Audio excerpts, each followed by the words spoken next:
Simak profil Christiana Baharudin, suami Siti Badriah yang bela istri hingga menegur Boy William dan Lesti Kejora melalui akun Instagramnya. Diketahui dalam vlog berjudul Lesti BILLAR punya anak 4, Boy jebak Lesti, Boy William meminta tanggapan Lesti Kejora untuk mengurutkan artis yang suaranya bagus sampai dengan yang memiliki suara jelek. Via Valen, Nela Karisma, Ayu Ting Ting, Cita Citata, Siti Badriah, urutkan suaranya dari yang paling bagus sampai yang paling jelek, kata Boy lalu tertawa dalam vlog yang diunggah tanggal 15 Februari tahun 2021. Apa salah istri saya memberikan tanggapan dari video yang menyebutkan nama istri saya dan semakin menggiring opini yang tidak baik?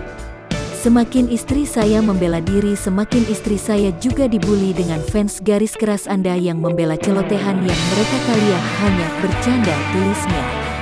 Christiana Baharudin mengawali karirnya sebagai pemain FTV. Bersama dengan Siti Badriah, Christiana Baharudin membintangi FTV berjudul Rengginang Bulat Goreng Dadakan Dijual Manja sama Biduan Shanti. Pria kelahiran tanggal 9 Juni tahun 1994 mengawali karirnya di dunia hiburan dengan membintangi sebuah iklan makanan ringan alias snack dengan tagline, "Lu rese kalau lagi lapar." Sejak saat itu, nama Christiana Baharudin semakin dikenal hingga berbagai tawaran iklan mulai berdatangan padanya.